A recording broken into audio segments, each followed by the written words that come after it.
بسم الله الرحمن الرحيم. The book of fasting is advanced ahead of the book of pilgrimage because fasting is greater than pilgrimage.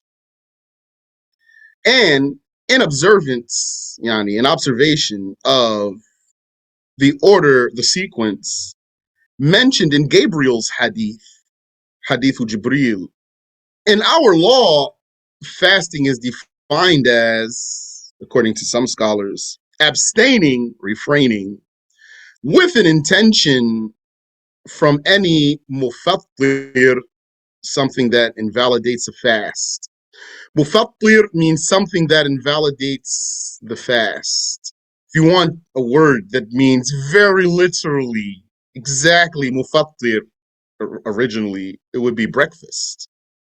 Breakfast. Did you notice that breakfast is break fast? Yes. So if we wanted, we could say abstaining from breakfast, from any breakfast, but doesn't mean a meal in the morning. It means something that breaks the fast.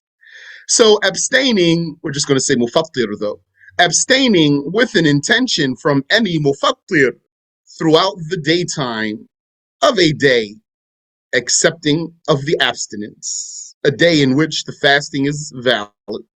It was also defined as a way of abstention under conditions done at a specific time, which is in the daytime of a day that accepts that, yani, during a valid daytime, by a person with specific qualities, like being Muslim and being sane and being pure.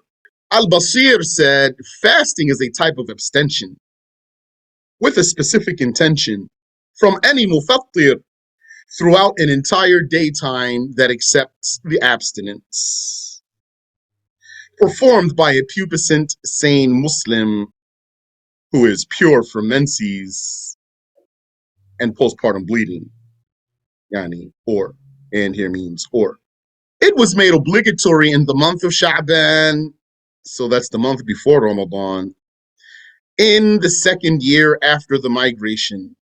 This obligation is confirmed in the book, the prophetic way, and the consensus. The four integrals of fasting. Al-Basir said, as the author of Al-Anwar said, fasting has four integrals.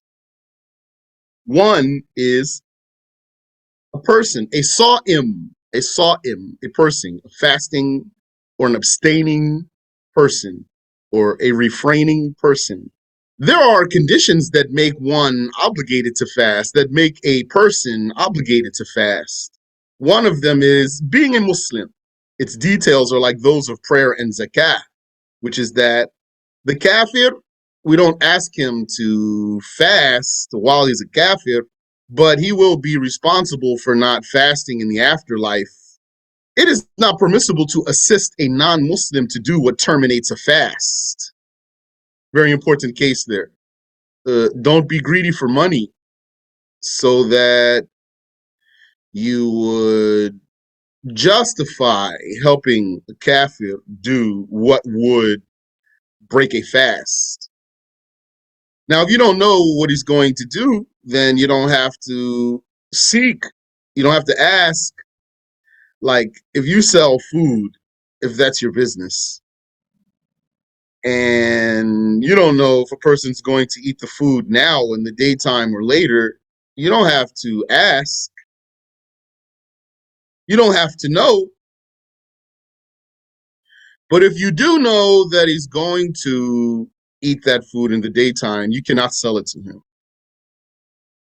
So it is not permissible to assist a non-Muslim to do what terminates a fast during the daytime, despite the invalidity of fasting on a state of blasphemy. Yani, even though if he were to fast, it wouldn't be valid, you still can't do what would enable him to break a fast. Also, saying mental discerning is a condition for being obligated to fast. is better than saying sanity is a condition. Saying tamyiz, that's a better wording than saying sanity, but one might say sanity. The witless drunkard, yani, he's insane. The madman, yani, he's insane too, but not because of being drunk. And anyone who fainted from before dawn until after sunset. So he was out before the dawn came in, still Isha,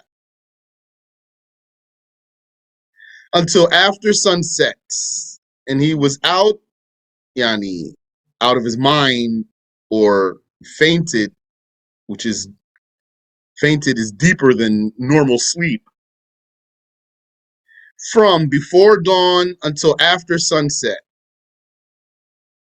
These are not requested to fast. Fasting is not obligatory on the child that has not reached puberty. So puberty is also a condition to be obligated to fast. But it is valid for a child who hasn't reached puberty to fast. After mental discerning, such a child is ordered to fast when 7 years old, yani at the age of, should say, let's say, at the age of instead of when, at the age of 7 years old, if he can discern, yani if he's mumayyiz, and he can withstand fasting, he or she. And the child is spanked at the age of 10 if he does not fast, if that benefits him. Benefits him means makes him fast. Like the prayer. If he's 10 and he doesn't pray, you spank him. If that benefits him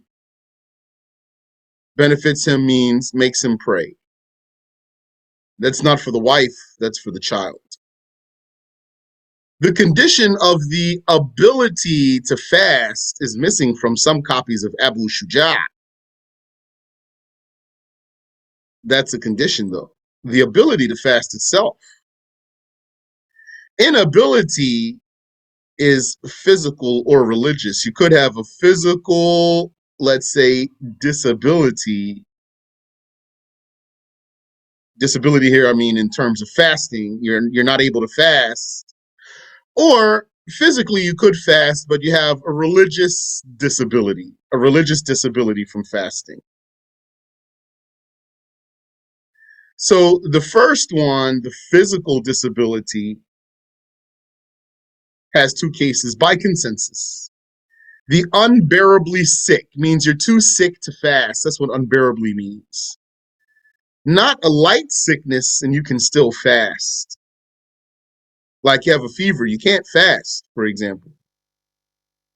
The unbearably sick, and this one has two cases. The unbearably sick who might hope for cure or might not hope for cure. We'll come back to those. So that's a setup for us for later. That's a setup with a payoff later. The sick, the unbearably sick, there's two cases of that one. He might hope for cure, or he might not hope for cure. He's hopeless of cure. So all of that is physical inability to fast, as well as the elderly, yani old age, that disables a person from fasting. Those are physical disabilities from fasting. Doesn't mean if you're old you can't fast. We're saying if because you're old you can't fast, not that since you're old you can't fast or you don't have to fast. Sometimes person is maybe 50 or 60s healthy like a young person. Similar to the sick are the pregnant and nursing women. Their case is similar to the case of sick people. The pregnant women and the nursing women who fear for themselves and or their babies. They might fear for themselves, so they can break their fast. And they might also fear for their babies, or they might only fear for their babies and not fear for themselves. They could fear for themselves without fearing for their babies, or fear for their babies without fearing for themselves, and of course, fear for their babies and themselves. In all those cases, then they would be similar to the sick in terms of not being obligated to fast. So all of that is physical inability, but there's also a religious inability. The second is menstrual and postpartum bleeding. So physically, she could fast, but religiously, she's not allowed to fast. That doesn't mean she's obligated to eat.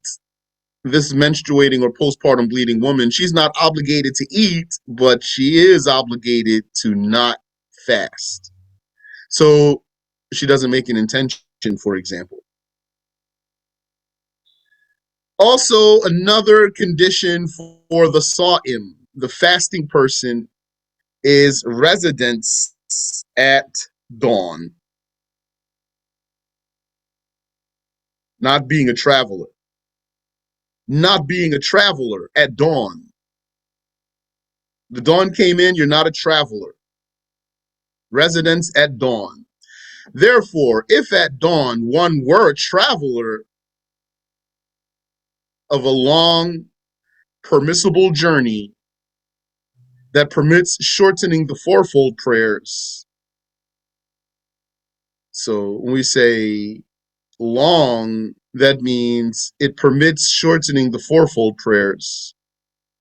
When we say a journey that permits shortening the fourfold prayers, that means 4 rak'ah prayers.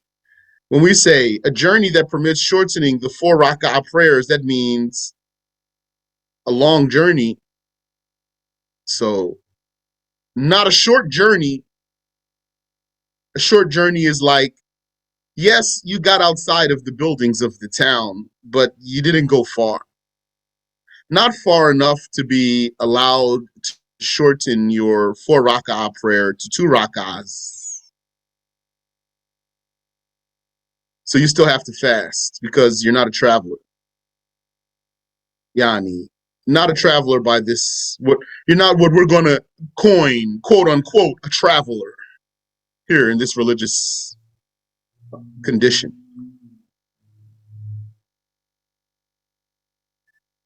So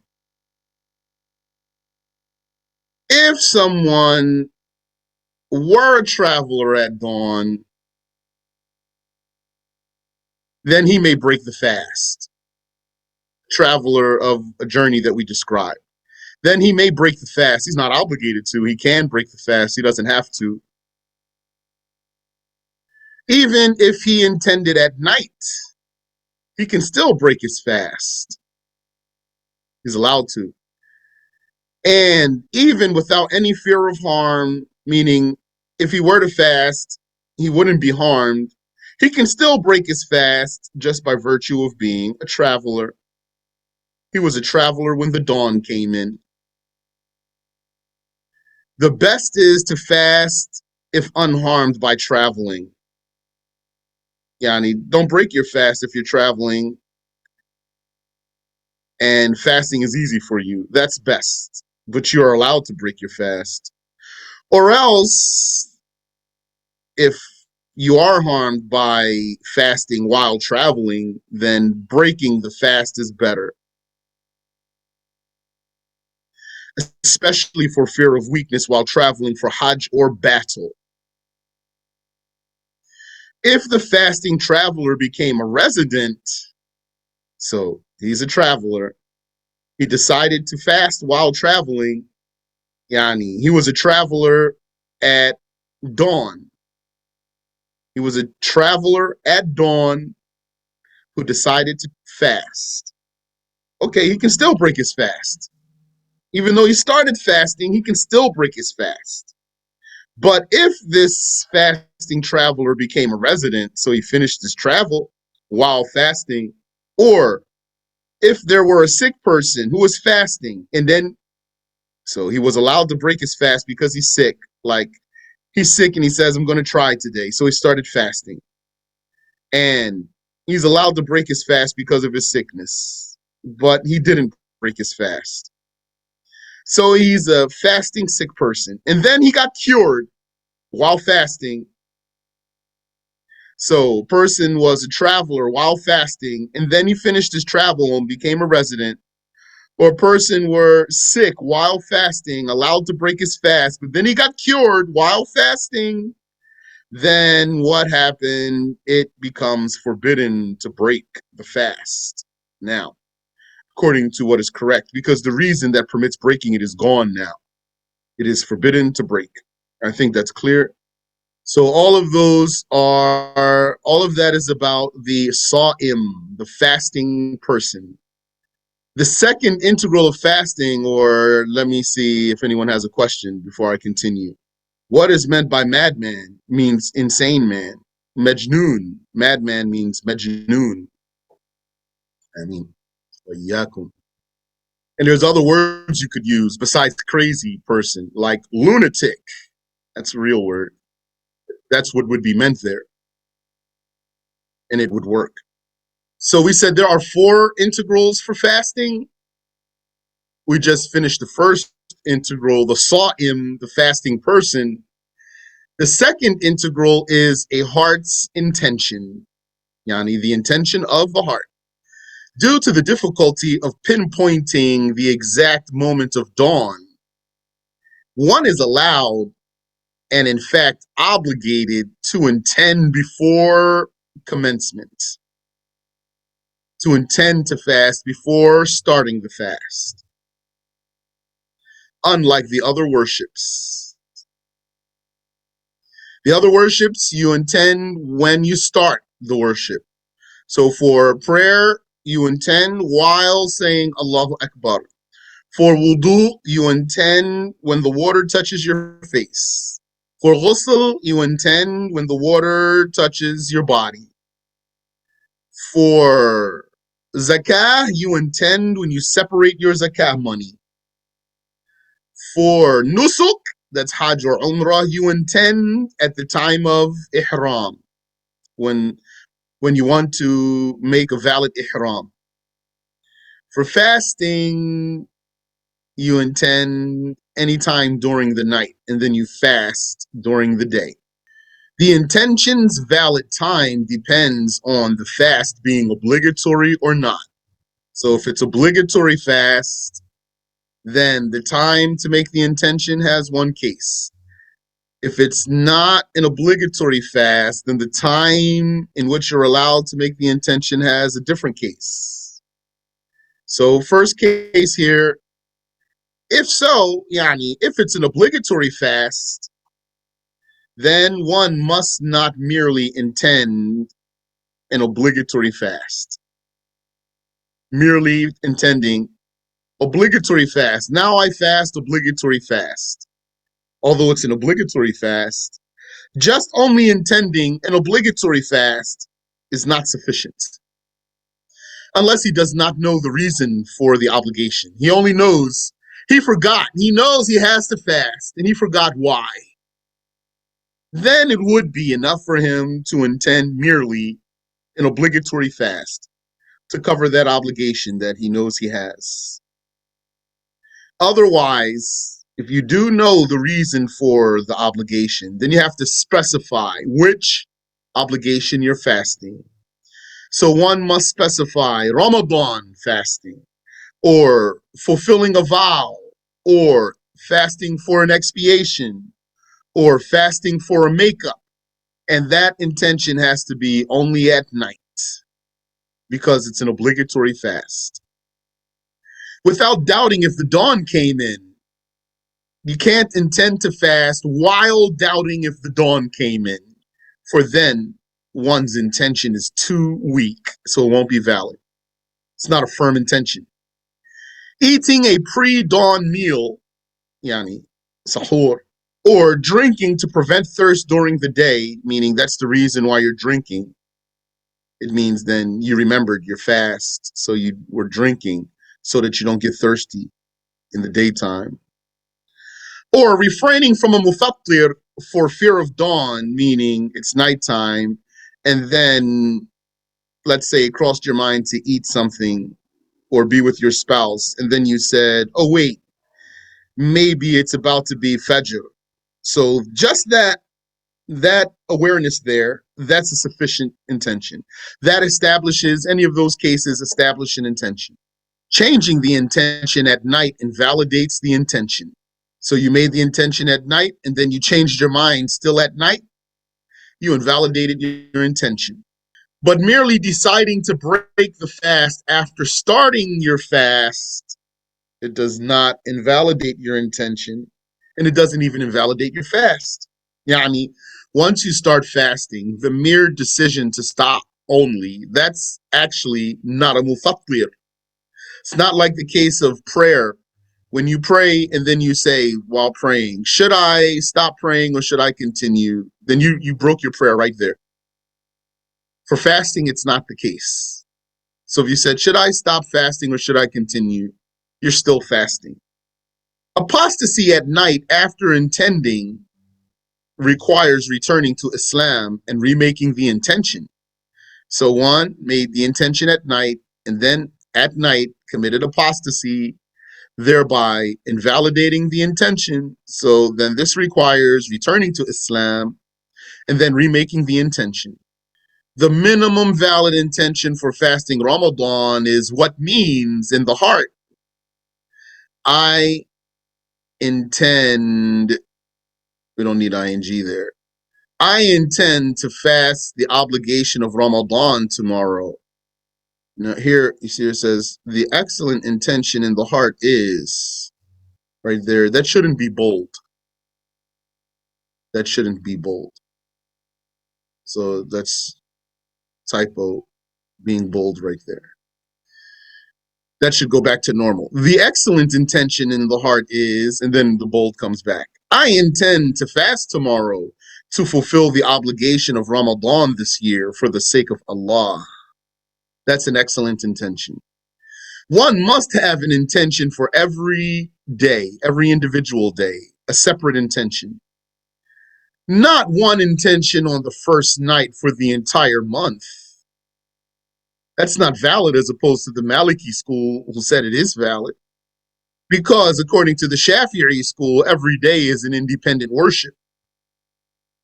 And because in the Shafi'i school, each day of fasting got interrupted by your mufattir.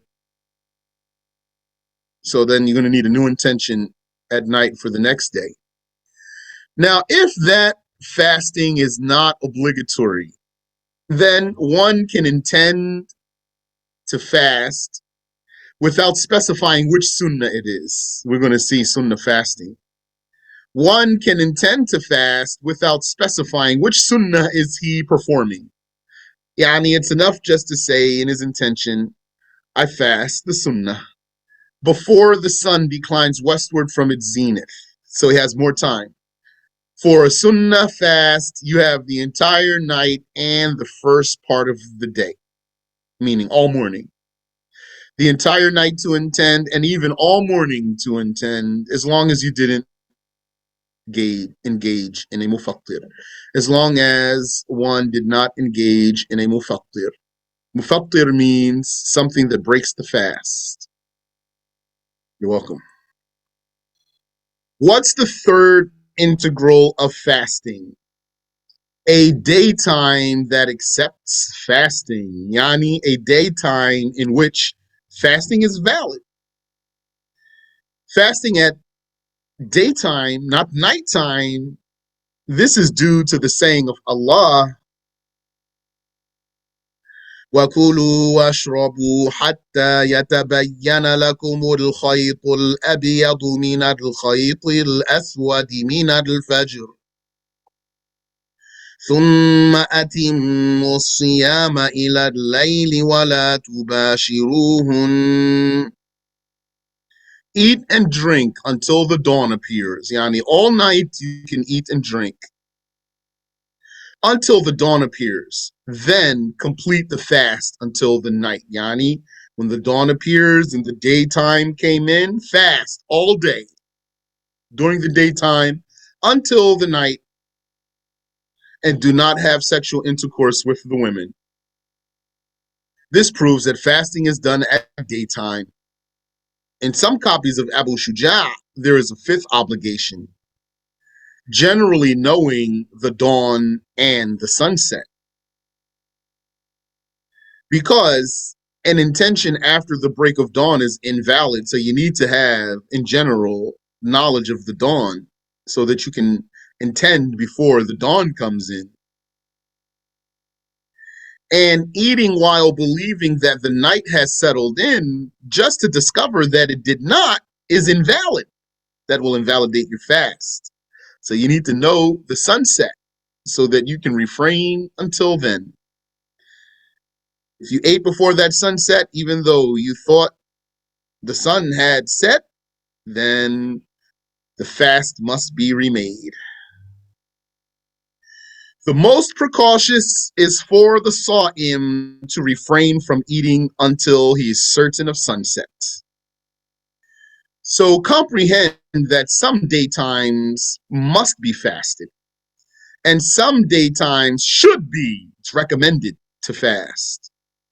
And some daytimes cannot be fasted, it's haram.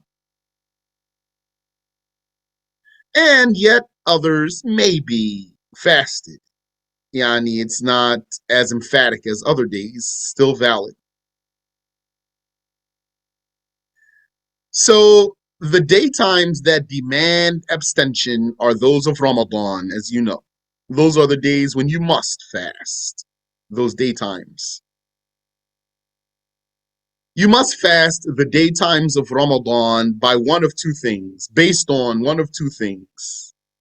Sighting the crescent of Ramadan after the sunset of the 29th of Sha'ban. That's one.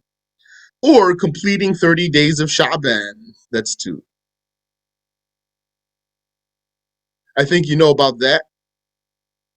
After the sunset of the 29th of Sha'ban, so you're going to count 29 days of Sha'ban, that's the month before Ramadan. Then the sun goes down, that 29th day is over.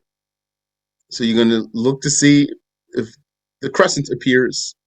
If the crescent appears, then you know that right now, that night in which the crescent appeared is the first night of Ramadan.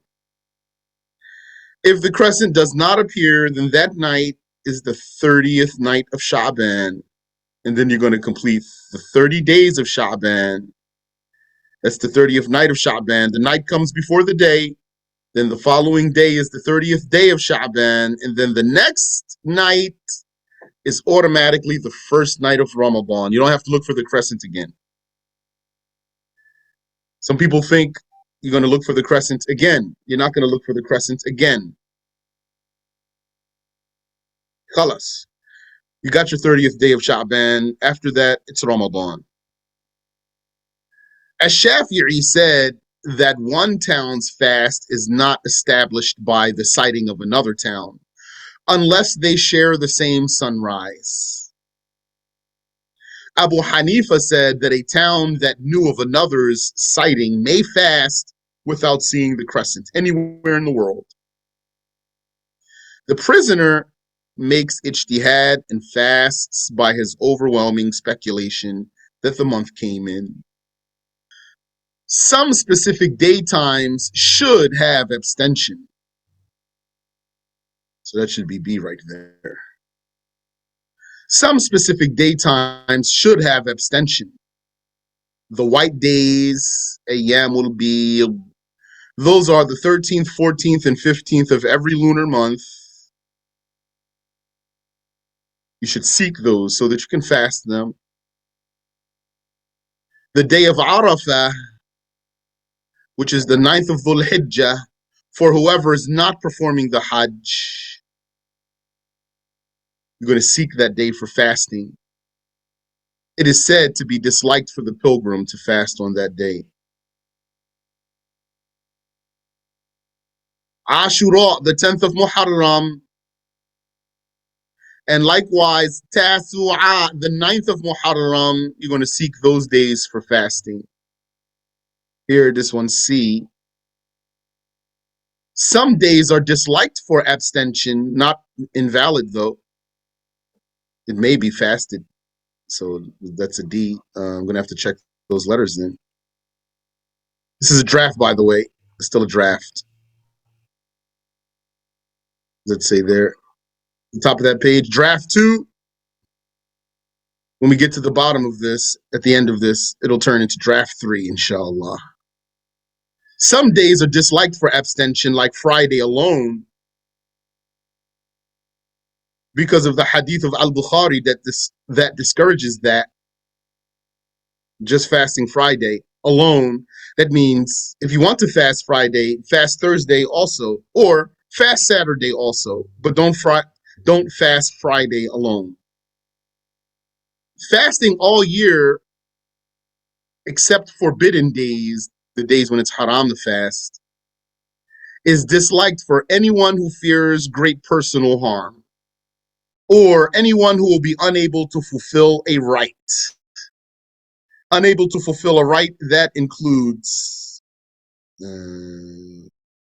being intimate with the spouse, with the wife.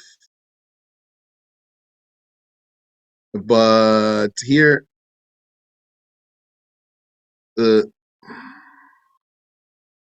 let's be clear though.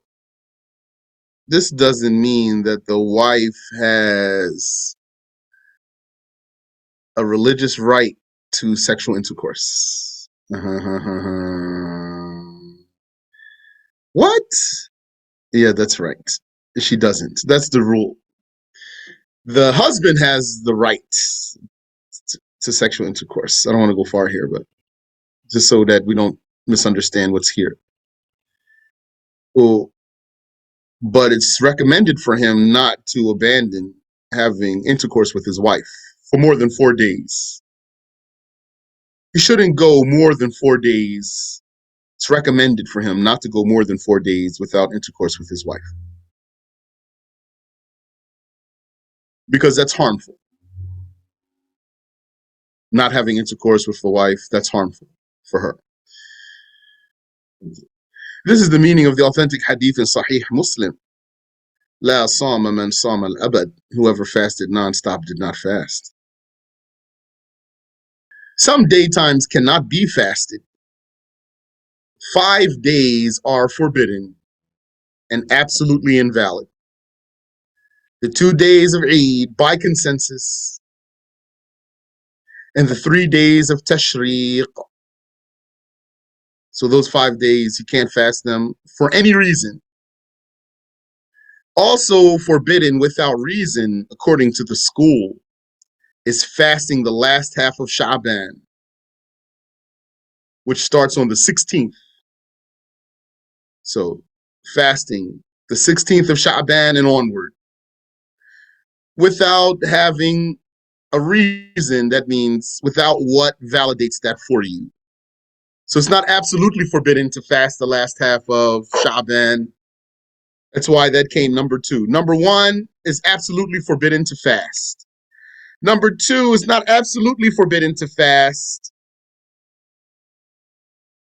It's haram to fast unless you have what validates that for you. That's fasting the last half of Sha'ban, starting on the 16th of Sha'ban.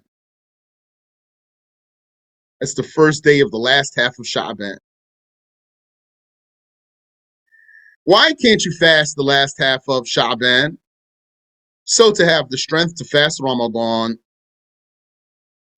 This is the case if one did not connect that last half of Sha'ban to at least 1 day before, the 15th. So if you fasted the 15th of Sha'ban, you can keep fasting through the rest of the month, and then fast Ramadan afterwards. And this is the case if it does not, this is the case without the excuse of that fast falling in compliance with habitual practice. One's habitual practice. Probably put the word one's in there. With one's habitual practice. You can't fast that last half of Sha'ban without a reason, like that you have a habitual practice of fasting certain days. So you just kept doing what you always did. And then the last half of Sha'ban came in and you just kept fasting like you always did. That's valid. That's permissible. But if you don't have something like that, then you can't just start fasting the last half of Sha'ban. Or fulfillment of a vow. You had a vow that you needed to fast, fulfill yani, a vow that you needed to fulfill. And now it's the last half of Sha'ban and you want to fulfill that vow and get it over with, you're allowed to. Or an expiation that you didn't fulfill, then you can fast in the last half of Sha'ban to fulfill it. Or a makeup that you need to fulfill, then you can fast it in the last half of Sha'ban. That's permissible. Assalamu alaikum, Sheikh. Wa alaikum salam wa rahmatullah. Yes. I have a question about the 5 days that was forbidden. Mm-hmm. When you go back to tell me what the 3 days of was that Tashriq? Yes. What The is 3 that? days of Tashriq are those 3 days after Eid al-Adha. So we have the 2 days of Eid, Eid al-Fitr, which is after Ramadan, and Eid al-Adha, which is the Eid at Hajj season. And then the 3 days that come after that, Eid of the Hajj season. Those are the 3 days of Tashriq. So at the Hajj season, we have basically 4 days in a row holiday. Eid and 3 more days. Those 3 days of Tashriq, the pilgrims are still doing things during those days in their Hajj. Okay, I got it. Thank you. You're welcome.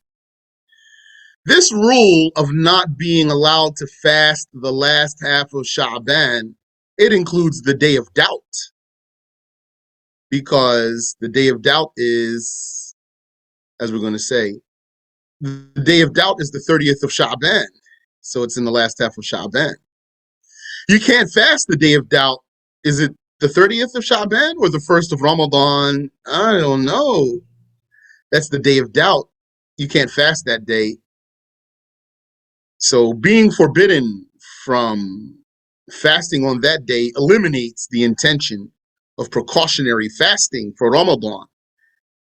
The Prophet forbade fasting out of precaution to catch Ramadan. So you don't have that option to fast just in case. You don't have that option. So you're going to need to tell somebody that one day. No, you cannot fast just in case. You might think that's a good idea, but it's not. That's one of the benefits of learning. And then when you learn, you know that something that crosses your mind is not a good idea. If you didn't learn, you might think it is. The day of doubt is the 30th of Sha'ban, in which there was rumor that the crescent has been spotted. But no one known and upright testified about seeing it, despite the sky being clear. All of that, which is in italics, all of that, that's your definition for the day of doubt. So memorize that and say all of that. When someone asks you, or you're given a lesson, what's the day of doubt? Say, the day of doubt, that's the 30th of Sha'ban, in which there was rumor that the crescent was spotted, but no one known and upright testified about seeing it. Testified to the judge. Although the sky was clear. Otherwise, it is recommended to do plenty of optional fasting. So these are days that can be fasted. Other than what we're talking about, they can be fasted. You don't have to seek them out in particular, except a woman whose husband is in town. She only fasts with his permission. The best optional fasting, so should be fasted, is Somu Dawood, Prophet David's fasting habit of every other day, fasting every other day. If you do that, then that means that you fasted for approximately half of the year. but there's still 5 days out of the year that's absolutely haram to fast. Another is fasting any 6 days of Shawwal, the month after Ramadan, although the first 6 after the Eid are the best for fasting. Fasting Mondays and or Thursdays, so just Mondays only, or just Thursdays, or both. That's good if you want to not fast a lot, but not fast a very little bit. Mondays and Thursdays, so that's 2 out of 7 days, so that's good. Some people, they want to fast at least 3 to 4 days out of the week, and then they just go between the days, whichever works for them. Fasting all year is recommended for anyone who does not fear harm or not fulfilling a right, because God's honest Prophet sallallahu alaihi wasallam said, "Man sama ad-dahra ضيقت عليه جهنم هكذا." Whoever fasted all year, then hell will be tight on him like so. And then he made a gesture with his finger. Basically means he wouldn't, as if he wouldn't be able to fit in there. Prematurely breaking an optional fast is permitted. Yani, just interrupting your fast is what's meant here. Prematurely breaking it means interrupting it. Interrupting an optional fast is permitted. It's not haram, because the honest Prophet of God, sallallahu alaihi wasallam, said, I just want to fix this. I don't want the Arabic broken in half like that. I have to fix it so it's all on one line. He said, alayhi salatu wassalam, as-sa'imu al-mutatawwi'u amiru nafsih, in sha'a sam wa in sha'a aftar. The voluntary sa'im is in charge of himself. If he wanted, he could continue to fast, and if he wanted, he could break. Completing the voluntary fast is recommended. And the fourth integral of fasting is an abstention itself, the actual refraining. An abstention from the mufattirs that will be detailed in their chapter. So the mufattirs have their own chapter. And so then that's done. An abstention, yani, in order to have an abstention means you refrain from mufattir. So should we then list the mufattirs here so that it would be clear what's an abstention? We're going to save the mufattirs for their own chapter. And we're going to put here abstention in the section about the integrals of fasting. The mufattirs are the breakers of the fast. But before we finish, let's talk about some things that are recommended to do while abstaining. By consensus, it is recommended for this abstention. It's recommended for this abstention means for the sake of. It's recommended for the sake of this abstention to delay the pre-dawn meal, meaning to eat it closer to Fajr, to delay it so that it's closer to the dawn.